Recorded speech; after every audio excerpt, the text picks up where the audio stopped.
Good morning, good afternoon, and good day. My name is Freddie Gipp, and I'd like to welcome you to another OID, Office of Indian Economic Development webinar series.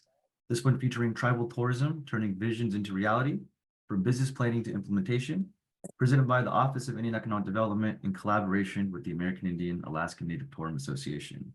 My name is Freddie Gipp, and I'll be your moderator and host today. And I'd like to thank each and every one of you for taking time and just learning about, new situations in tourism, and hopefully you get some ideas out of this too, and so we'll move on. So general housekeeping. So the webinar is recorded. Everyone is muted during the presentation. If you have any questions, please enter it in the chat. We will address them at the end of the program. And slides and recording will be made available to participants at a later date with closed captioning and everything too. So don't have to worry about it if you miss it, or if you want to send this to people too, feel free after it is all situated. Also, there is a survey link that we put into the chat for everyone to complete. We do encourage, for you to send this out there. It really helps us improve, for future webinars as well, and just for your satisfaction overall too.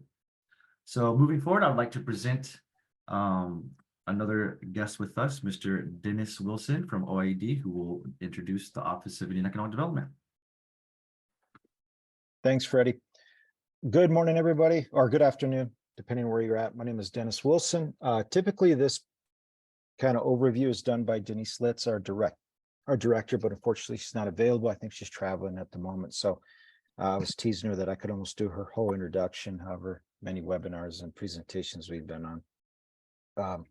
But yes, this has come together with IENTA and Tribal Tech, and I can't say enough about Tribal Tech, and we'll get into their folks here in a bit. But OIED, we are under Asia, the Assistant Secretary Indian Affairs.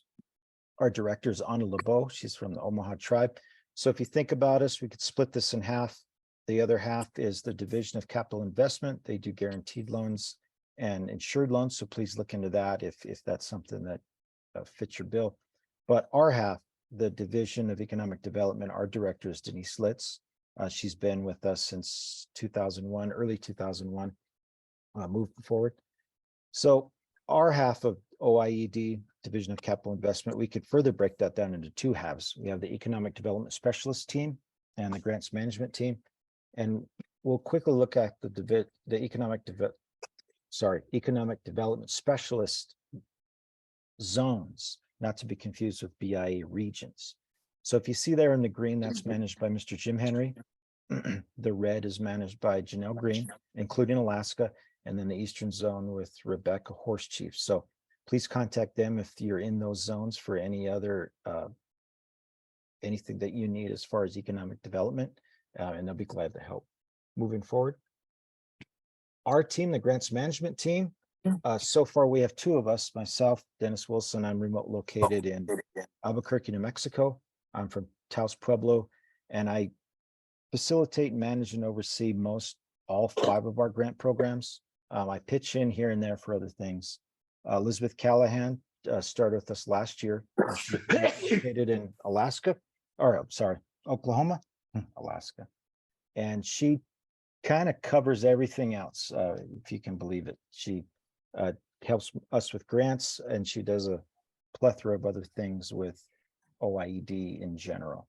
So between the two of us, we're adding a third party on Monday, our contractor, and then hopefully we're adding another grant manager in the coming year. So between the 4 of us, we should really get on top of all the grant management we have, all our data.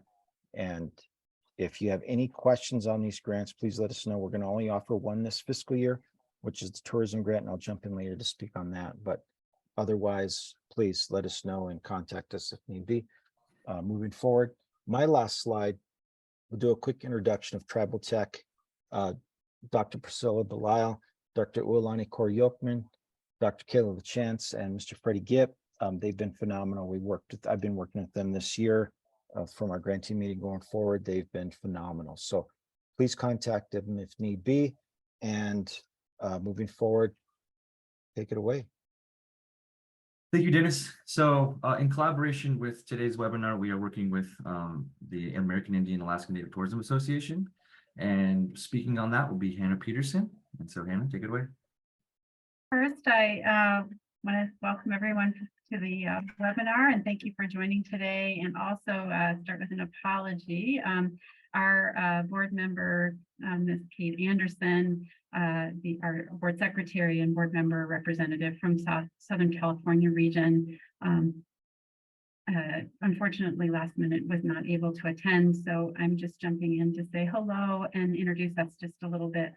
And also, if you have an opportunity, Kate Anderson is the Director of Public Relations for Agua Caliente, excuse me, Band of Cahuilla Indians, and they just have opened their new beautiful cultural plaza and spa in Palm Springs, and it's beautiful. So if you have an opportunity to take a look at it, I know she was going to plan on talking about it today, and I'm really sorry she's not able to join us.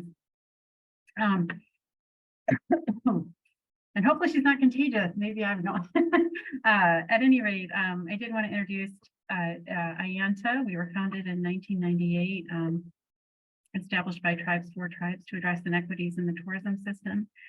We are governed by an all-Native board of directors from our 15 regions across the United States. IANTA serves as the united voice for the $14 billion Native hospitality sector. Our priorities and areas in which we focus are providing technical assistance and training, research, and publications to American Indian, Alaska Native, and Native Hawaiian communities engaged in tourism and hospitality, to facilitate conversations with Native communities, federal agencies, nonprofit associations, and elected officials on the economic and cultural importance of a healthy hospitality industry, to highlight the importance of visiting authentic Native destinations, including cultural, heritage, historic, and artistic sites, and to generate awareness, interest, and demand for these destinations with domestic and international travelers, the travel trade, and the media. And super excited to have Darian Morset on the call today. I know he's one of your panelists. He's also a member of our board of directors. And I did see that Camille Ferguson, a shout out to her. She's our former executive director and also board member from IANTA. So you've got a great group with you today, and I know it's going to be a great presentation. And again, we're so sorry that Kate was not able to attend. And just last, and probably should have been first, sorry about that. Our mission is to define, introduce, grow, and sustain American Indian, Alaska Native, and Native Hawaiian tourism that honors traditions and values. And really encourage you to take a look at our website at ianta.org, and also nativeamerica.travel. It's the only consumer-facing website dedicated to cultural tourism in the United States, and there is no charge to participate in that powerful marketing tool if you are a tribe, Native Alaskan or Native Hawaiian. Thank you so much for your time today. Yeah, thank you, Hannah.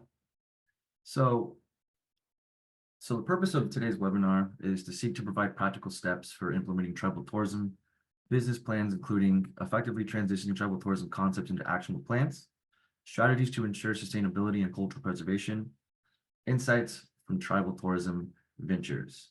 And so we're really excited to have two panelists with us today, Mr. Morset and Mr. Harjo. These individuals are doing distinguished work in their respective areas and tribes, and we're really going to get into it. So starting off with our panel is Mr. Zachariah Harjo. Zachariah is Muscogee Creek and Dene. He's the Secretary of Nation for the Muscogee Creek Nation, but I'll let him introduce himself too. Zach, thank you once again for taking time out of your busy day. I understand that you're doing a lot of work, justice work too. And like I said before, your time is appreciative. So yeah, take it away, Zach. Yeah, as Freddie mentioned, I am Muscogee Creek, as well as Dene, Chickasaw, and Seminole. I'm an enrolled citizen of the Muscogee Nation, and where I serve as a secretary of the nation. My department manages a lot of the economic development divisions and offices within the tribe, but directly managed by my office now is the Office of Government Relations, the Office of Self-Governance, our Contract Employment Support Office. We have a Tribal Utility Authority. We have the planning, internal planning and economic development strategic office, and then we have the grants office. So each of the departments within the nation across the board implements grant funding, and they're all essentially housed or managed at a high level through our grants office. So we're constantly working on a number of projects and issues. Recently, I was able to establish a change in our code of law to be able to have a separate but congruent Office of Commerce. And so we work a lot with the Division of Commerce within the nation to take on some larger business initiatives.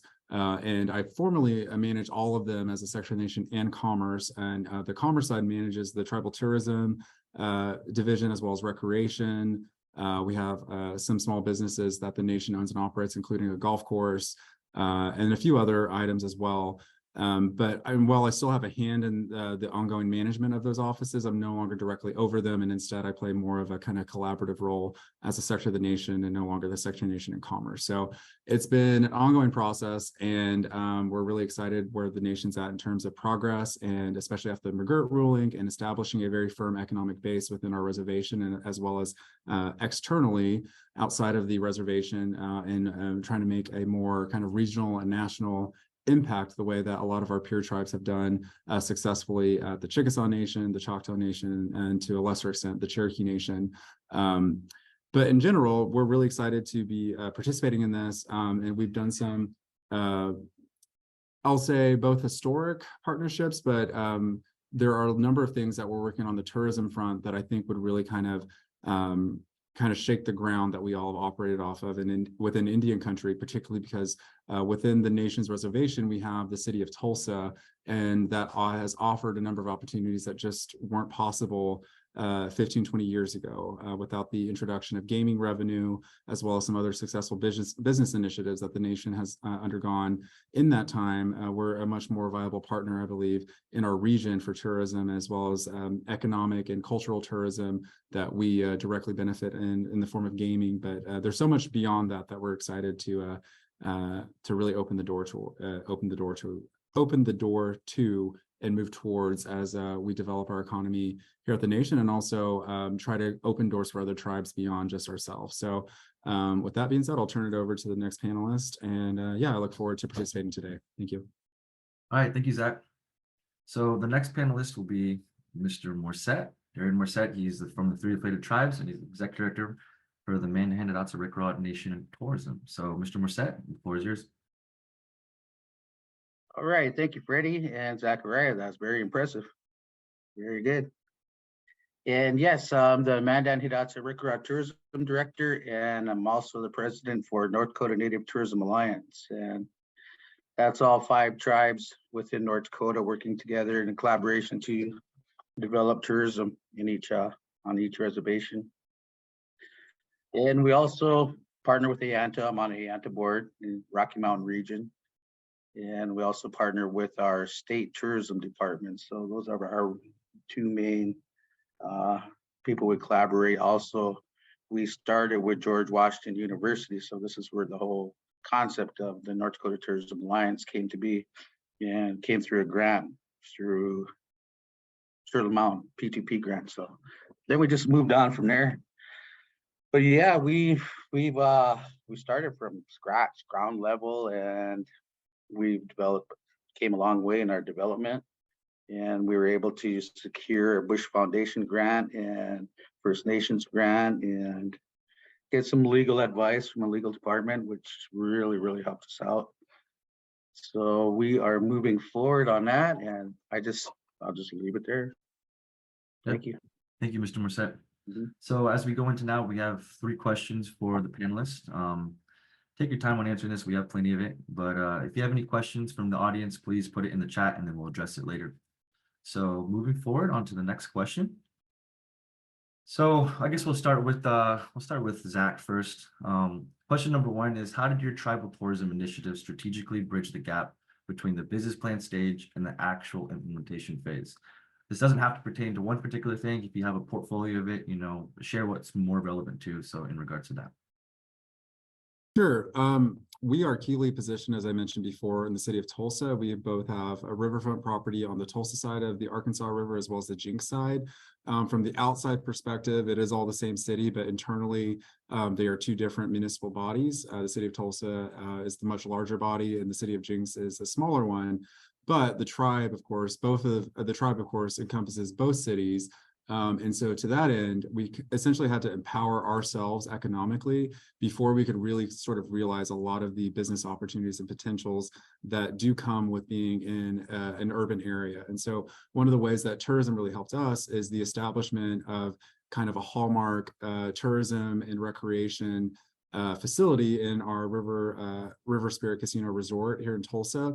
That also was supplemented by the purchase of a commercial, I guess, asset in the Riverwalk on the other side of the river. So because the nation owns property on both sides, it really generated, like I said, a localized tourism economy specific to us that then our businesses later benefit from. And so to that end, because we've successfully done that on both sides of the river, we're looking to vertically integrate upwards and execute a TIF agreement, a very large TIF agreement with the city of Tulsa, probably in excess of $100 million to make the most of our tribal tourism economy that we've generated here in the southern portion of the city to access and I guess recruit larger businesses.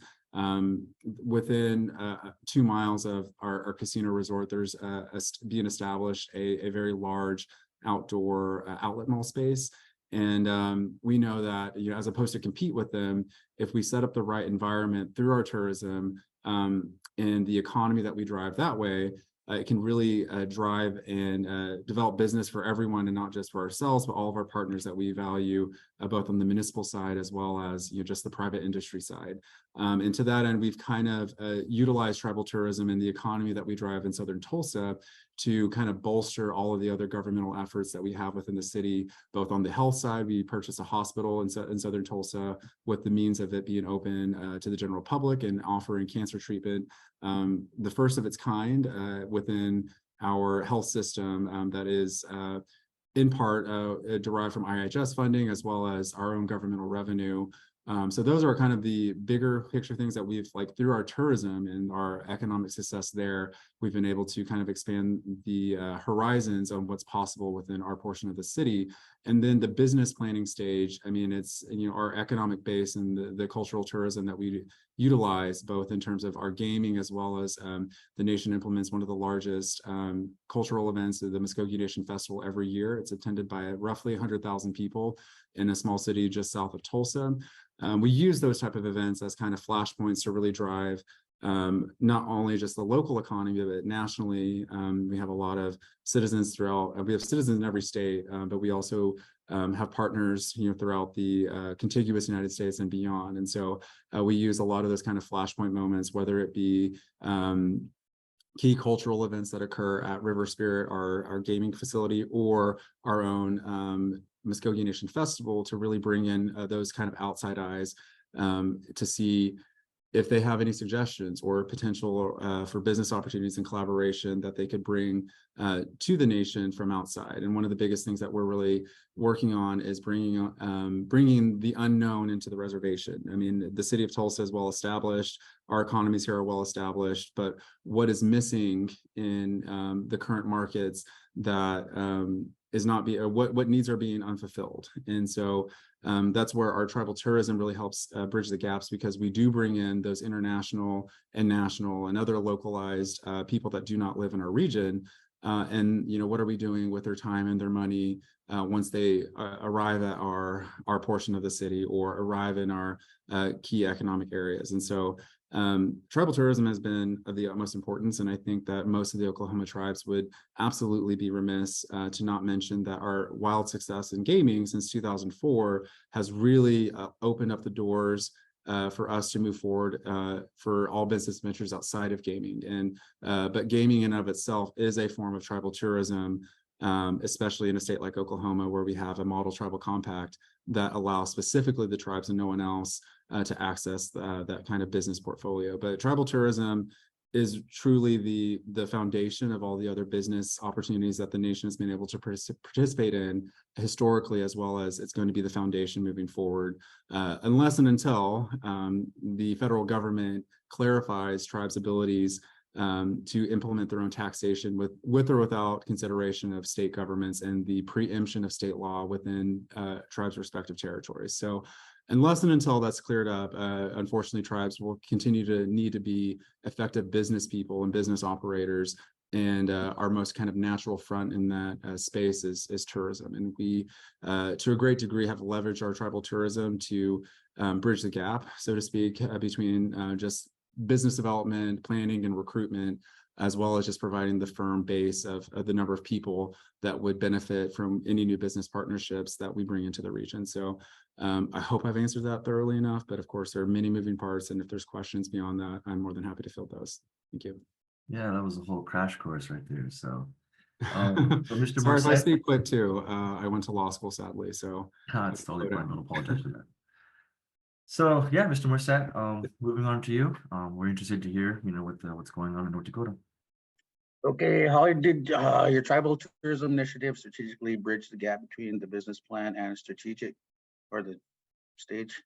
Okay, first of all, with MHA Nation, we had our own tribal tourism department. So we were kind of a moving part before NDNTA started. So we were already out there.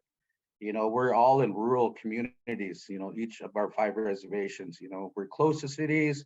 Let's say we're about 75 to 80 miles away from, the next largest city. So it takes a lot for us to bring people in because to get them off the interstates and, to get them away from the cities, it took a lot of planning and, a lot of, meetings to get to this point where we're at now.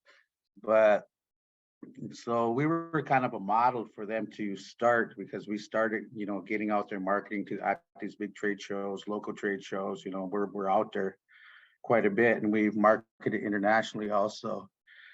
And now I'm going to step back, for us to actually implement these phases through, being in the city. Yes, it's a lot of work, but out here it is definitely hard.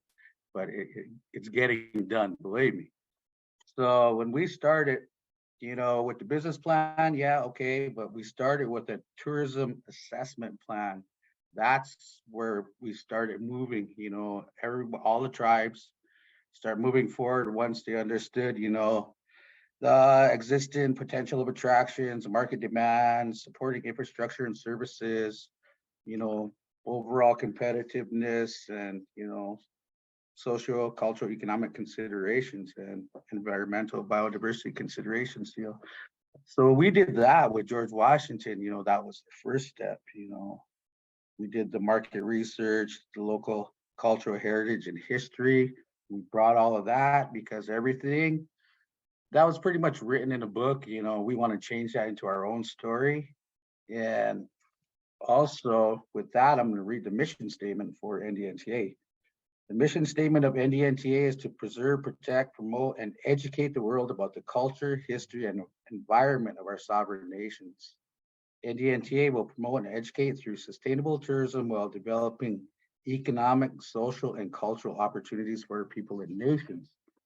So that's where we started moving forward with that and looking at ecotourism and, sustainable tourism, cultural heritage tourism. Those guys are back. Excuse me, we're getting some phone work done. So that took a lot, the success of tourism development relies on, a lot of factors from healthy environment to social and economic and political stability.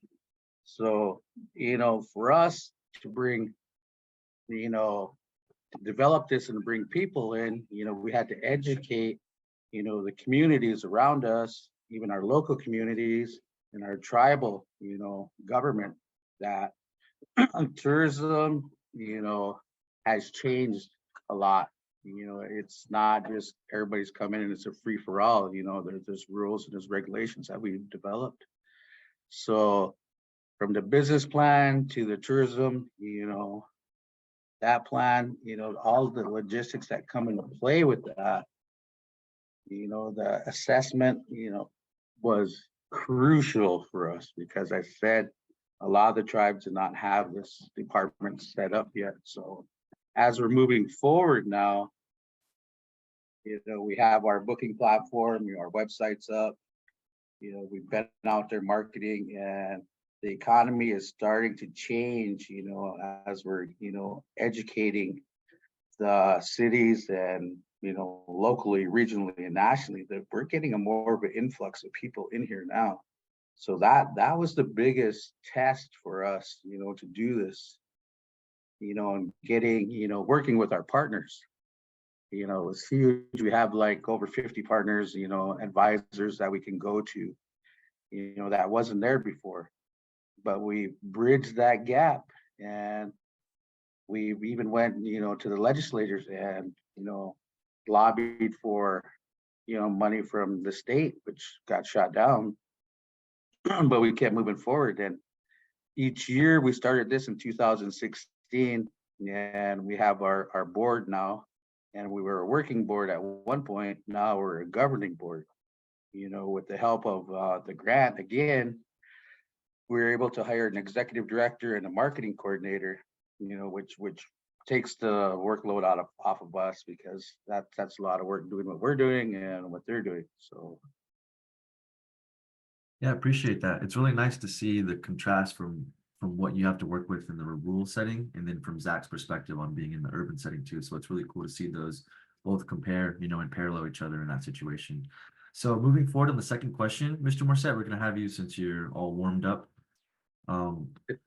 So can you share specific steps or decisions that played a crucial role in turning the envisioned concepts into tangible, actionable actions? well, again, NDNTA, we started, we revived it. It was in operation at one time, maybe let's say 10 years before we started this.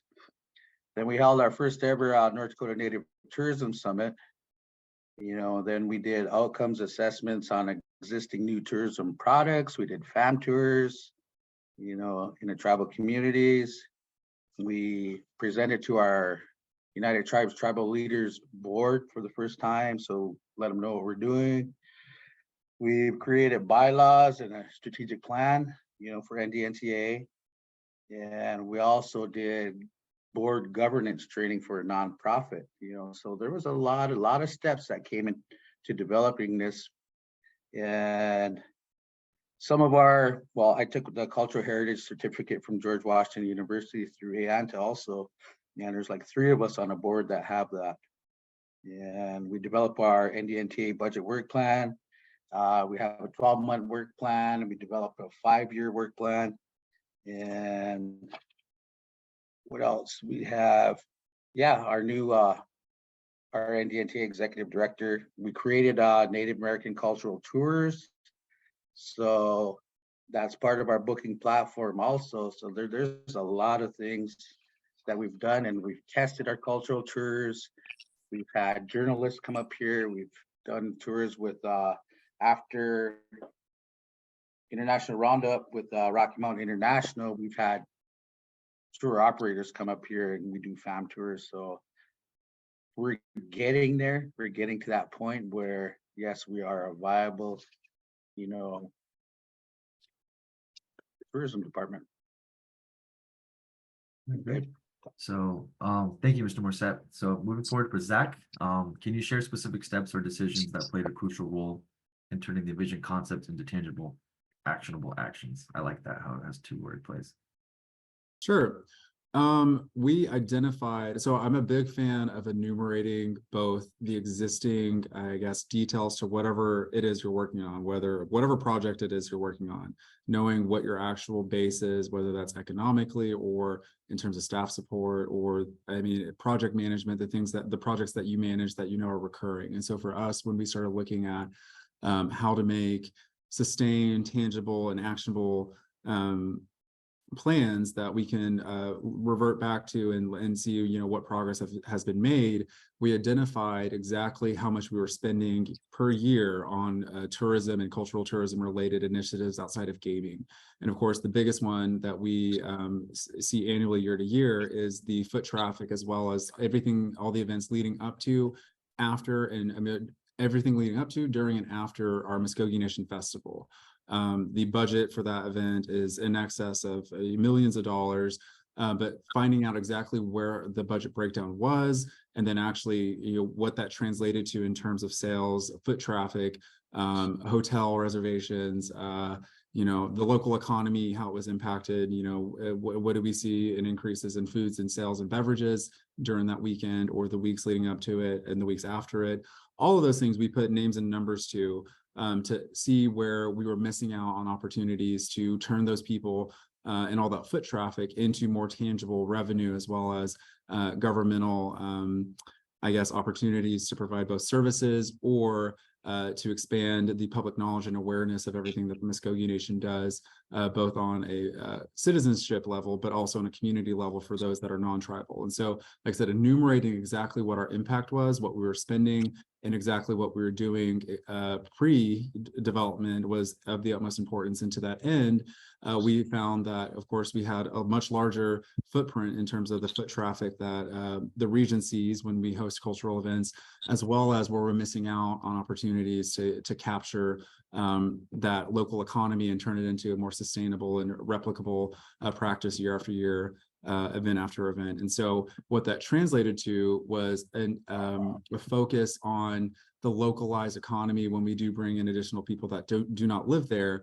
how are we best utilizing their time and their resources? Have we provided a place for them to stay in the local area? Have we provided sufficient places to eat? Have we provided sufficient places to access emergency medical care? And then also on the digital foot traffic side, is our website up to par? Is our website able to handle a large amount of purchases and requests in, during the time of our festival, when we have citizens that can't make it, but they still want to purchase or procure items that, t-shirts, hats, and whatever else that we might sell on site?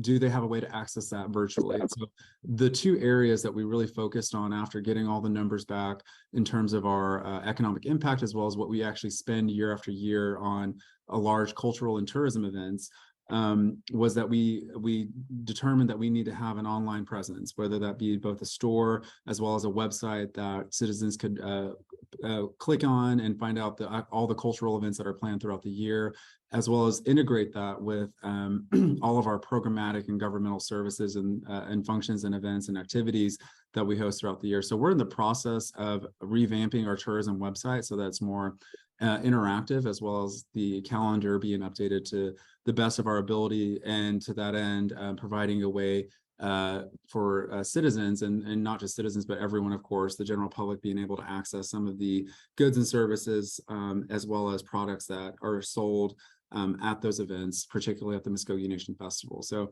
all of those, like I said, enumerating, I think the most crucial way that you can actually track your progress is enumerating exactly what you were working with before you started taking action and trying to change things for the better, because you can compare those same numbers and the same things that you took a litmus test or a measuring stick on before taking any action, and then directly referencing those numbers and how they've changed, and what portions of your new developmental phase or whatever new initiatives that you're focusing on, what their impact has been upon, I guess, the key talking points of your overall goal, as well as what was realized before. So I think those are probably the biggest areas we focus on. And like I said, based off of the express numbers that we pulled and we studied, we saw a need to offer more direct I guess, opportunities for people that were coming into the region that don't live here. We needed to secure like I said, their hospitality. We needed to secure more places for them to eat. And then also the online website,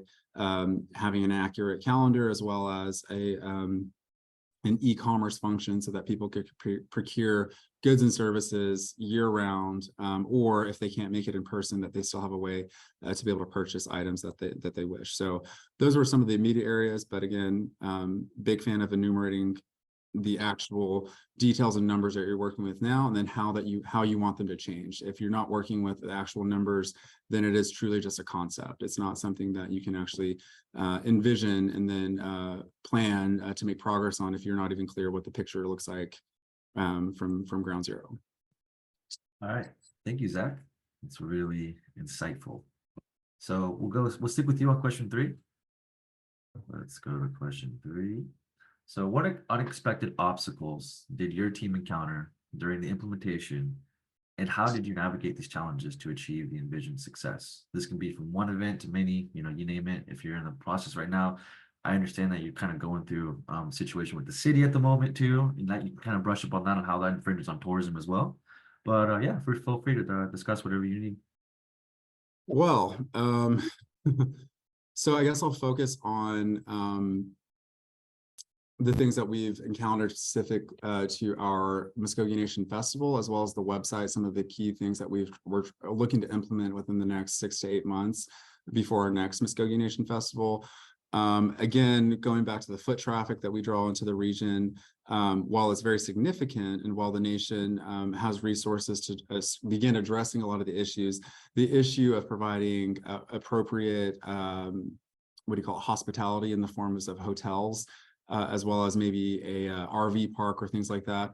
Those are very big ticket items. And so no matter what we could do in the immediate future, it won't meet the need of the 100,000 or more people that enter the region, the majority of them that don't live there. So there's no way overnight for us to stand up, a hotel or something like that, that would provide, the needs that we see year after year, just in terms of people needing a place to stay for the weekend. And so we've looked at a number of ways to begin housing some of those immediate, I guess, potential customers, as well as vendors that also are in the region for specific cultural events.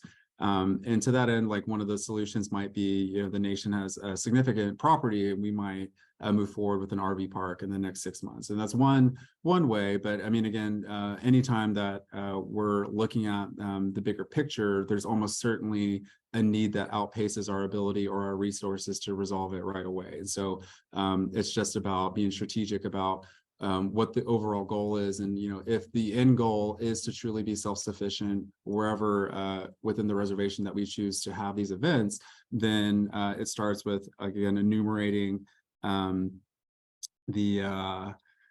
the actual needs of the current situation and then where you want to end up. And so, again, there's probably not going to be an overnight resolution to any of the challenges, but naming the actual things that you're up against is definitely the first place to start.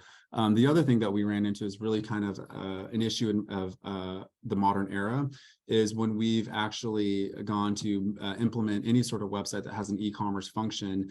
It makes that website, if it's tied to the tribe, a very large target for cyber risk management, for fraud, for all sorts of cyber attacks. And so on the implementation, we've encountered, like I said, a lot of issues in terms of cyber security and cyber risk management and potential fraud instances that we just weren't fully prepared for. And so that's kind of delayed the implementation and development of a new website to ensure that, when it's set up, that it is as safe as humanly possible, but also we're a best practice and an example of how to address and make sure that our client and the personal information that we collect to do just simple, orders, all the way down from credit card numbers and addresses, truly remains confidential and is safe. And so that's kind of one of the things that we ran into initially in terms of the implementation. But again, overnight, we're not going to have all the solutions for that. But having an open mind, as well as, again, a clear end goal in mind, will help you get there. And so that's kind of what we've our experience so far, and knowing that there will most likely and certainly be other challenges that we haven't run into just yet. But yeah, those are at least a couple of things that we've encountered so far. Appreciate that. Very interesting. So moving on to Mr. Morset, what unexpected obstacles did your team encounter during the implementation, and how did you navigate these challenges to achieve the envisioned success up in North Dakota? Again, speaking from the point of view for North Dakota Native Tourism Alliance, is when it was in developmental stage, which it still is, funding is always a big, obstacle for us that we came up against, where each of the tribes put in 5,000 each to get the NDNTA started. And then we started moving on looking for grants. So funding was a huge factor for us, because we were doing all the work plus doing our own work. And that's where, once we got the big bush grant, it took some of the pressure off of us. So our executive director and our marketing manager are doing a lot of that. So also in there, consistency when we'd hire, a marketing person in that position, were they able to handle all 5 tribes at once, because we're all rural, we're all spread all apart all the way across North Dakota. And so we went through a couple of those, and which is fine. A big one, was educating the public, because yes, we're on a reservation. We all live in small towns, but there's different things that happen here. So when we're having our events, whether it's horse racing, cultural presentations or our powwows, educating people that yes, you can come to them. Yes, it's not only for Native Americans, it's open to the public. And we invite everybody to come. So we're bridging that, we're moving forward with that. And, even our tribal councils, educating them about tourism, how, we're promoting with its economic development. Yes, the small communities. Yes, the artisans, it spreads out. The more people we bring in, the economy builds. It's just not coming into, let's say, my tourism department, but it's building within the community. So that's the part about being in these rural places that we have to deal with, and we're doing it. And another one was each tribe having a tourism office. That's very critical when it comes to this, because we don't have all the resources. Each tribe has 1 or 2 people in there. I have 6. But we're all spread out doing different jobs. So we're all taking care of this each in our regions. So those obstacles, and getting the buy-in. Why should I fund you? Tribal government, why should I do this? Okay, economic development, sustainability, we want to tell our own story. Everybody's going to benefit from this. And once we got the buy-in, okay, great. Now we're getting RV parks in each segment. We're getting a tribal park, being built, in the Badlands. We have, all the communities are building rec centers, places to eat, movie theaters, entertainment centers, indoor water parks, jump houses. So the buy-in there, after the education came through, they're starting to see it, and they're allocating their money into, different attractions that can bring people in. Because I'll tell you where I'm at, let's say we have 3 hotels. It's not very big. Got about 2,500 people that live here, and we're probably the largest out of everybody, but we have 10,000 members living within, the reservation, and outside the reservation, 16,000 total. So that's the buy-in the tribe got. Each tribe is building. We're working with THPO offices, state offices, and another one is, getting the legal advice. That from a law firm really helped us out. Making our bylaws.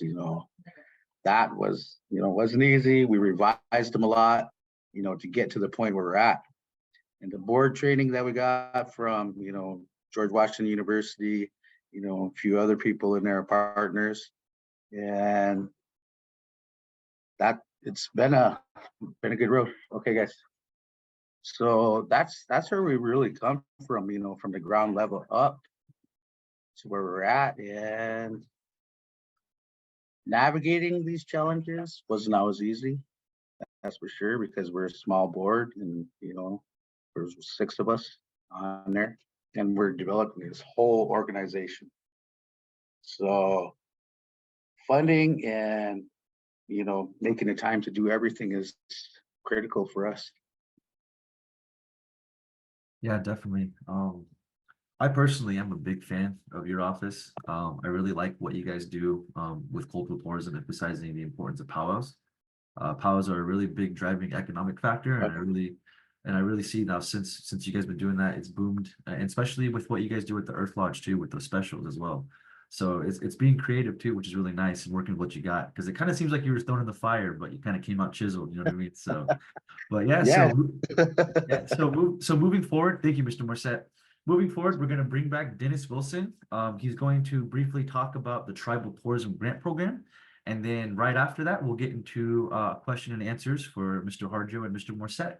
We have about 5 questions, so we'll get through that after Dennis speaks. So Dennis, it's yours. Thank you there, Mr. Gipp. I'll have about the next 5 minutes to cover what we're going to do with the Travel Tourism Grant Program this year. It'll be our only grant for this fiscal year.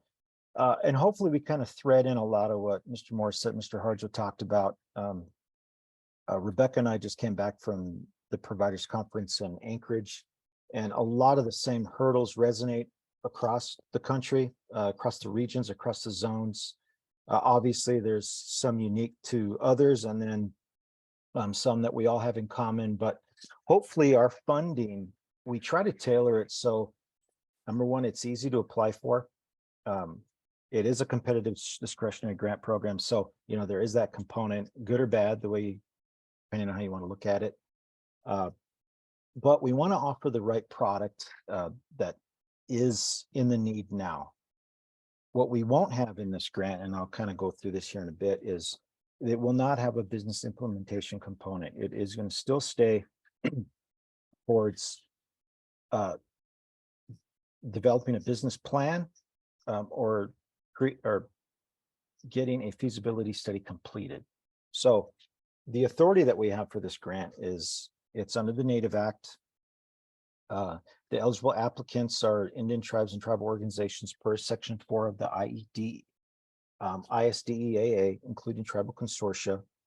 And for those that do rank, it will be funding for subject matter experts to complete a feasibility study or get a business plan. So you will have that money to go get that data and get those resources and get that information.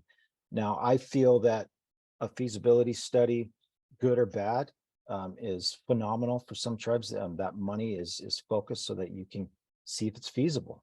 So when we do have to post on our web pages, and those that have been selected, do note that some of them didn't pursue it because obviously, was it feasible, yes or no, and then they'll make the decisions going forward, which does also have its own unique challenges when you have new governments coming in and new leadership. They may want to go a different direction. So, but at least you got the data to support that decision going forward. Moving forward, please. So what we hope to look forward with this grant is getting it in the system this month, and it should come out sometime in January. That's what we hope. We want a 90-day solicitation window that will close around April. That gives us a good 4 to 5 months to August. We want to award in August and stay out of September. We have about $1 million total. So the floor will be 50,000 and the ceiling about 100. So we're looking at anywhere between 10 and 15 grantees. Do know that it is dependent on funding. As of now, we still have that $1 million, but we did get last year, we had multiple years of funding, so we were able to award a lot more. This year, it may be a little bit more highly competitive. We will stretch this out to a 2-year period of performance. It's usually been 24 months, but do register with grants.gov for the CFDA numbers and watch our webpage for when it does hit the streets. The NOFO and the FOIA format will be a little bit different. It's going to look similar to what our living language grant is now in the FOA format. The criteria may be updated. Otherwise, it's going to be pretty much the same. So do look for that. Do look at our webpage on those that have been awarded. If you want to contact them, if you have any questions on consultants they use, subject matter expertise in either your region or your industry, feel free to reach out to them directly. Unfortunately, we do the tribal sovereignty, data integrity. We try to stay out of providing that information. That way, we're not giving anything out that a tribe doesn't want. We also don't provide any kind of list for consultants or contractors. Again, it would be like us promoting, and we can't do that. We do have to kind of keep that insulated conflict of interest. However, do register with Tribal Tech. All these webinars, all this information will help you apply for other grants. So, it is answering the questions of the criteria I think are key. So there was a couple questions that came up in the chat. Again, on consultants and contractors, I highly suggest you register a tribal tech and then seek out those tribes that are in your area. And like Mr. Isaac said, with the different challenges, it is tough. We've seen a lot, and we just try to keep our ear to the floor and, what can we do? What can we provide in each grant season? That way we work with and collaborate with our other federal partners, foundations, so that, we're kind of keeping our grants in alignment with them, timing with them, and just making sure we're offering the products that you need within the confines of our grant program, then 2 CFR 200. But otherwise, we try to make sure that we're putting out in the grant world what's needed. Our competitive process is out there, and it's, we have policy, we're following it to the T. That way we're fair, and just making sure the application process is fluid. So again, I'll be around if we have any questions, but I think that's it, and that's my time. So thank you. All right, thank you, Dennis. So as we move forward, we are now in the Q&A session. This is just a gentle reminder for everybody too. We do have a webinar survey link that is posted in the chat by Kelly. Thank you, Kelly. And more information on the Tribal Tourism Grant Program as well. So take some time. It only takes about 1 minute to fill out the survey, and we really appreciate your feedback too. So moving forward now to the question and answers. Looking through this, so I'll go through down the line. It says Pipe Springs National Monument is located within our reservation. Did any of the panelists, Mr. Morset and Mr. Harjo, collaborate with the National Park Service? If so, what was that experience like? And I'll let you either or, Zach, if you want to go first, be my guest. We actually, yes, are working on a historic partnership with the National Park Service for one of our historic sites, the Okmulgee Mounds National Park in Macon, Georgia, to do a co-management, I guess, setup long-term. But to that end, we've had some talks, some really good conversations, as well as on-site visits with Secretary Holland to the Okmulgee Mounds. And it's been a very positive experience. I think, of course, having a tribal leader, not just any tribal leader, but a woman tribal leader in the Department of Interior advocating on our behalf has been of the utmost importance, and really a turn in the relationship, I think, that National Park Services have with tribes. And right now we need, I would urge everyone to, if you have lands that are considered national parks within your reservations, now is the time to really make the most of those opportunities, because we have that kind of liaison within Department of Interior at a high level, and not just in the BIA office, but I mean, of course, the Secretary of the Interior Affairs is Deb Holland. So our experience with that has been one of respect, and one that we are unfortunately not necessarily used to when it comes to a federal partner, particularly the National Park Services, because for a long time they have unilaterally exerted federal jurisdiction over those areas with or without necessarily too much consent or partnership from the tribes, even when NAGPRA or other known cultural sites are located within those areas. But to the extent that, again, now I think it's a historic opportunity, the co-management of those national parks and federal lands with tribes offers a blending of both protection of cultural sites, as well as in what ways the tribe is willing and able to leverage cultural tourism in appropriate ways. Those conversations are being had. And so our experiences with the National Park Service, as well as our municipal partners in Macon, Georgia, has been a very positive one. I can't say that that will be the case, of course, across the country, but it has just started with the conversation both at the federal level and again at the local level.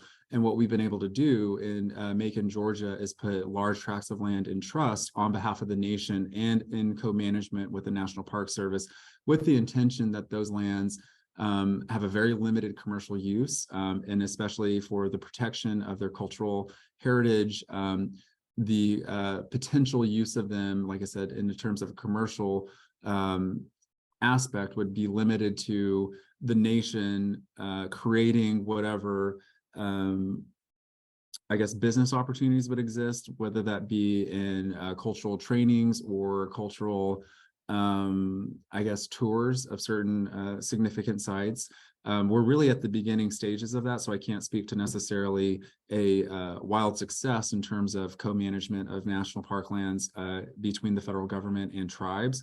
But I think we're really at the cusp of some really historic, I guess, partnerships that just have never existed before. And I know, like I said, we've put large tracts of land into trust outside of our jurisdictional area, but they're within our historical, I guess, historical boundaries of former treaties before we were moved.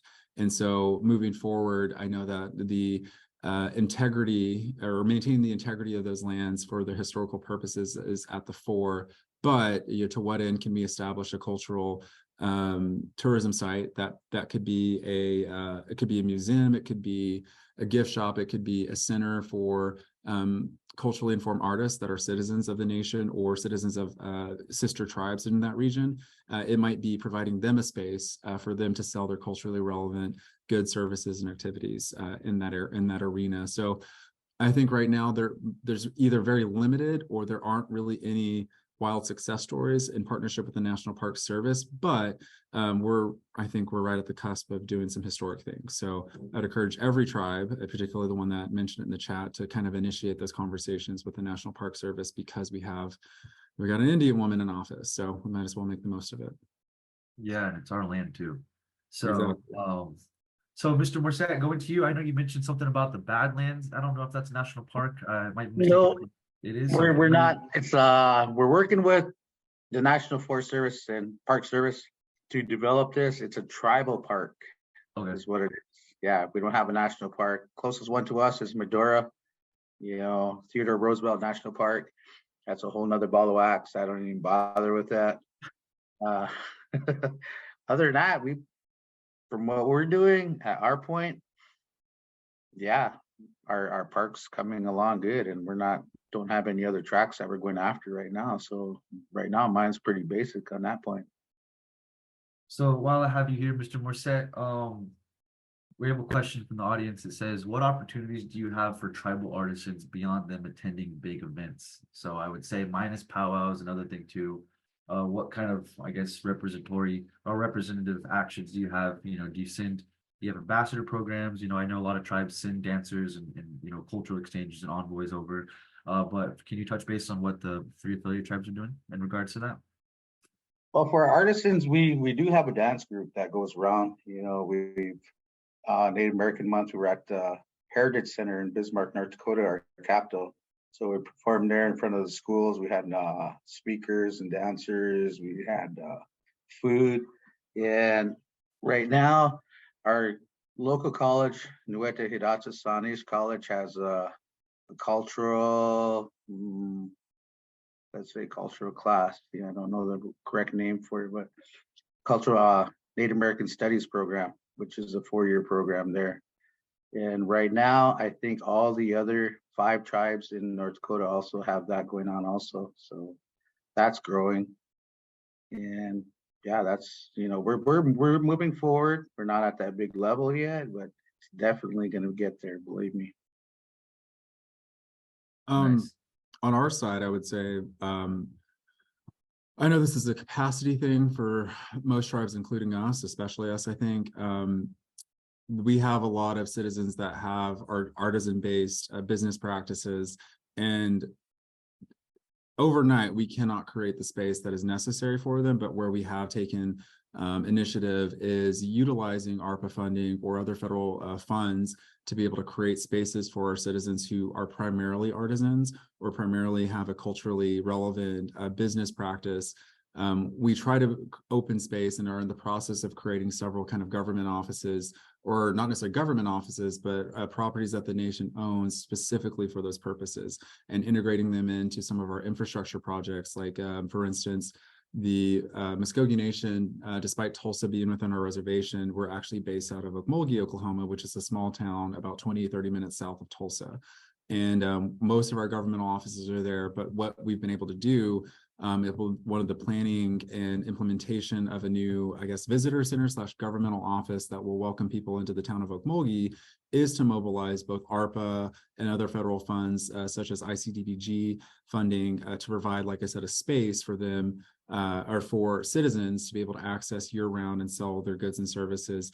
And so essentially what we're creating is a compliant on the federal side, a building that will offer some governmental and citizenship services, in addition to having a forward-facing commerce, I guess, function where there'll be a market, again, for citizens that have artisan-based businesses to be able to sell their products out of. We currently already do that in a number of kind of smaller market setups, but the intention is to provide those opportunities at kind of the highest levels of infrastructure projects moving forward, so that we're not only doing better on the governmental side and offering enhanced services, but also more opportunities for citizens to partake in, you know, some of the new infrastructure that we're building out. So I know that's a capacity issue, as well as you know, not everyone has the resources, and certainly without federal funding, this probably wouldn't be a project that we would be able to take on immediately. So I understand that there's capacity issues in general and across the board in Indian country, but that might be one of the areas that you consider, is if you're already moving and mobilizing funds, whether they're tribal, federal, or a combination of financing, any combination thereof. You might consider also establishing some sort of commerce side where there is even just like a little market that provides, you know, both your citizens as well as the tribal government an opportunity for artisans to have a space that's theirs, and for them to utilize, as well as capture any foot traffic that's in for maybe, you know, a doctor's visit, or who knows, whatever they might be in for. So that's one of the ways we're offering kind of year-round opportunities for our citizens. And again, the e-commerce side is another area that we're looking to as well. You know, if the nation can effectively establish a online store, you know, maybe all that we do to offer our citizens access to it that do have those goods and services, maybe it's a $5 a year a payment that they have to us, so that we can, you know, cover some of the overhead involved in operating that website and whatnot. So those are some of the kind of smaller investments you might make. And I think particularly the e-commerce site is something that without a lot of capital or overhead could be implemented by a number of tribes, especially given that tribal governments, particularly in rural areas, are the primary organizers and community institutions, and not a municipal body, and not the state government themselves typically. So I think that could be one of the solutions, particularly if you are rural or have very limited resources. Setting up some sort of e-commerce store might be an option for you to move forward. Right, thank you. So one other question we have from the audience is, let's say, for instance, that I'm a tribal member, and who can I reach out to if I want to help write a business plan? Well, you could go through the Tribal Tech webpage and find the trainings to help write it, learn about the fundamentals. Or also, from your perspective, to Mr. Morset and Mr. Harjo, what resources do you have available for aspiring entrepreneurs that want to do something to venture, you know, through business planning? It's a very generic question. Either one of you can talk if you want to keep going, Mr. Harjo. We have a number of opportunities, and some that we're hardly the only tribe that offers them, but we have a CDFI, which is a Community Development Financial Institute, called the Muskogee Loan Fund, that offers some very basic business development courses. And of course, before they're even eligible to receive a business loan, they don't typically, they're required to complete those business development courses, as well as identify the legal structure that is most beneficial for their business opportunity moving forward, whether it be a sole proprietorship or establishing an LLC or a corporation under the nation's uniform commercial code, or in some instances, it might make sense for them to incorporate under the state, particularly if they're outside of the reservation or live in a completely different state from Oklahoma. They might look to do that, but getting those kind of basic questions answered about what their business plan is, where they see themselves in 3 to 5 years, and then the legal structures necessary to protect their own personal Social Security number, as well as finances moving forward. I mean, we try to look at the bigger picture, but that's done primarily through our Muskogee Loan Fund, which is again is the CDFI. But one of the big things that might apply to everyone, even tribes that don't necessarily participate in this program themselves, and this is something that I think everyone might write down or consider, is the SSBCI program. It's the State Small Business Credit Initiative. Every single state and every single tribe in the country at least every federally recognized tribe in the country was given the opportunity to participate in this program. And what it's designed to do is to get capital into the hands of the most needy and socially economically disadvantaged American citizens. And so the big focus is on the CD portion of those potential business owners and operators, those being socially economically disadvantaged individuals, so tribal citizens, Black-owned businesses, Latino-owned businesses, disability-owned businesses or disabled-owned businesses. That's where primarily this funding is designed to get in the hands of, provided that those individuals have some sort of business plan. So what I would say for anyone that's looking at an individual level, if your tribe is not participating in the SSBCI program, I would look to your state, because every single state is participating on some level with this program. And how it works is, each state or tribe that participates gets an allocation from the U.S. Department of Treasury, and it can be rolled out in the form of loans, business loans. It can be rolled out in the form of equity investments or venture capital investments. There are 3 hallmark programs that the SSBCI program generally creates, state to state, or whichever recipient government, again, a state or tribe, implements. And again, every single state, to my knowledge, and a good number of tribes are participating. So I would look in your local region to see what your tribe or your state might be putting together. And most of them, most of the states and most of the tribes are working with local CDFIs, whether they're tribally owned or state-owned, or maybe they're a nonprofit that's not necessarily owned by the state or a tribe. And they're just serving the general community. I think those are all really good resources to reach out to. And in general, as another kind of piece of advice related to that, if you have tribal citizens that are interested at all, of course, there's national organizations. I think I just saw a new message talking about referring people to the National Center for American Indian Enterprise Development.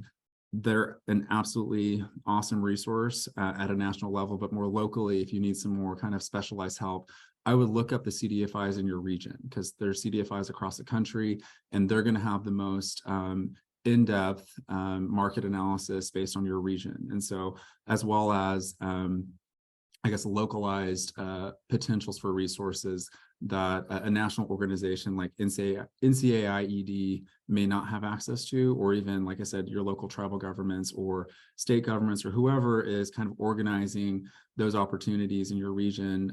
They're most likely talking to the CDFI in your region, whether that's tribal or otherwise. So I think those are all really good, I think, resources that individuals can look at any point. So hopefully that was helpful. Yeah, thank you. So let's see, we have a couple of questions. Well, a couple more, and then we should be good to go. I think this could pertain to both of you, but I'll ask Mr. Morset. So who was the consultant in your plans? I understand that you got a Bush grant from foundation stuff, but kind of in the beginning portion of it, was it all in-house, or did you outsource that? And if so, can you touch on that briefly? When we first started, yes, our consultants were our advisors through Strengthen ND, North Dakota Tourism Alliance and North Dakota Tourism. So, and a lot of the groundwork came from George Washington University, bringing their people out here to help us do the the assessment preparation. So that's where, before we start moving, everything, all the moving parts start getting into place right there. So, and that's where our local contractors were. And it all started in-house. I mean, because we started with zero, just a P2P grant that extended it so far. And it went into a Native Act grant. And then we got the Bush Foundation, the other 2 grants where we're able to start moving forward and progressing faster. So that's about where we're at. I appreciate that a lot. I've seen a couple things here. Freddie, there was another question from Amber Childs about kind of more personal. I would say, to answer that specifically, we have a lot of those same questions from individual citizens who are landowners themselves, and if they necessarily benefit from having or what benefits they might have associated as a tribal citizen. So there's some confusion in terms of tribal businesses, and if they're owned and operated by the tribal government as a instrumentality or subsidiary, most times, if not 100% of the time, they share in the sovereign immunities and sovereign protections, as well as the authority and jurisdiction of the nation. But those same authorities and protections against lawsuits or even taxation don't necessarily apply to individually owned businesses. So to answer your question, I don't think you would be considered a tribal organization unless your tribal government specifically created legislation to basically assign and create, I guess, a way for their jurisdiction and the tribe's sovereignty to be applied to an individual citizen, to essentially transpose the tribe's sovereignty into an individual business action, which is pretty rare. And so individuals, even though they're citizens of federally recognized tribes, typically can't be considered tribal organization without some sort of tribal resolution or some sort of act of the tribal governing body designating them on behalf of the nation. So I hope that's helpful to your question, but typically individuals that are not directly associated with the nation or your tribal government, you're not going to share in the sovereign immunities of the tribe necessarily as they conduct business, because it's inherently different from an individual citizen practicing business than it is for the sovereign nation to own and practice a business, even if they might be the same business practice. There's two different things. An individual does not carry the weight of the sovereign, although they could be provided that jurisdiction, but it only occurs through legal action that the tribe would have to initiate. So hopefully that answered that question. And then I saw another one about their question of whether or not we'll be participating at RES, and if OIED or IENTA will be putting together some panel. I'd be more than happy to attend and participate. I'll be at the Reservation Economic Summit. And to answer another question, what is RES? It is the Reservation Economic Summit. I encourage everyone that has yet to hear of it or have yet to attend one to attend. Absolutely. I believe the next RES event is occurring in March of 2024. And it is a roundtable / a meeting of all the tribal businesses and initiatives across the country. I think it's a great place. The momentum and the energy is palpable from day one to the last day. It is overwhelming, so be prepared for that if you intend on going for your first time. But I think from there, if you have no previous experience or have great needs and questions beyond what can be covered in this topic or forum, I think RES is an excellent place to start, and you can start planning for it now. As Freddie mentioned, I'm more than happy to field some questions, so I'll post my email and whatnot. And if people have ongoing things that we might be able to help with here at the Muskogee Nation, I'm more than happy to answer them myself or forward them on to someone that might be able to be of better assistance. Yeah, thank you so much, Zach. That was very helpful, especially answering the questions. As we move forward, we are coming towards the close of this fabulous, insightful webinar about tribal tourism. And before we let our distinguished guests go, I would like any last remarks, Mr. Morissette, if anything, you want to touch base on anything that you forgot or something, or just simply just a farewell remark, we really appreciate it too. Yeah, Zachariah is very, very well versed in what this part, and I really appreciate the explanations to the questions that he gave and his insight. And yes, NDNTA and North Dakota Native Tourism Alliance it's a growing organization, and you're going to hear more about us as we move forward. And that's all I can say is we did a lot of great work to get to where we're at, and look forward to keep going. And thank you for allowing me to be here today. Yeah, thank you, Mr. Morissette. It's really nice to see tribes come together and form when we're not bickering, you know what I mean? We're really powerful, you know, when we're together. And so it's really good to see, you know, organizations come together as like the North Dakota Native Tourism Alliance too. So yeah, thank you so much for coming. And Zach, you know, any final remarks before we end? Yes, I was reading one last comment from Mr. Jerry Isaac about some of the problems he's facing, I believe in Alaska. And unfortunately, those are problems that, you know, many tribes experience across the board. Namely, there's very limited business experience, very limited track records, very limited business financial management, no capital assets, et cetera. I think one of the ways that you can immediately start kind of addressing those concerns and even developing relationships with banking partners and institutions is enumerating your economic impact as is, even without any of that stuff. So if your tribal government, your ANC, is in receipt of federal funds and implements those funds, whether it's through IHS or through any other service that you provide, you have a material impact on your community and the material impact of the economy in that region.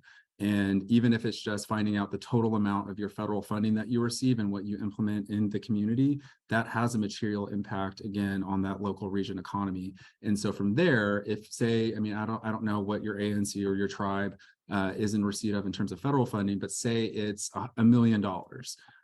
You can source even just a local economist that might even have just a very loose idea of what your local economy is. But from there, they apply multipliers. And so that base amount of, say, $1 million in federal funding or whatever it is in your region, it might be multiplied 1.3 times by the actual amount, or it could even be up to 2 times the amount, or 3 or 4 times, or whatever it is in your region. And that number is your economic impact based off of just your bare minimum, I guess, federal expenditures. And from there, you can take that information to your local banking partners and say, we have this economic impact already. This is the amount that we spend in federal funds throughout the year. Help us get to this next point, because, you know, we can bring in more federal funds. We can bring in more federal financing opportunities, so long as you have kind of that local business partnership. So my first, I guess, piece of advice to anyone that is struggling in that same capacity, where your tribe doesn't have any sort of economic base that you're aware of beyond just some federal grants or funding that you receive to implement healthcare, education, or whatever you're in receipt of, identifying that full number, and then from there aggregating your economic impact on your region is a good starting place to have those conversations with local banking institutions and other business partners. So I think with that will be the last comment I provide. So thank you. All right, so thank you once again, Mr. Morset, Mr. Harjo. Really appreciate you taking time out of your day to come speak, and, you know, for our panelists too. And I know our panelists definitely enjoyed it too. So as you see in the slide right now, the upcoming OIED webinars, the next one, Native Language Panel Series number 2, that'll be January 10th, 2024, from 3 p.m. to 4 p.m. Eastern Standard Time, teaching our heritage methods for language or native language revitalization. So the webinar will dive into effective language teaching strategies, providing a practical how-to guide for teaching native languages. So yeah, like I said, for once again, thank you so much, you know, and that's all, folks. So hey, thanks for attending.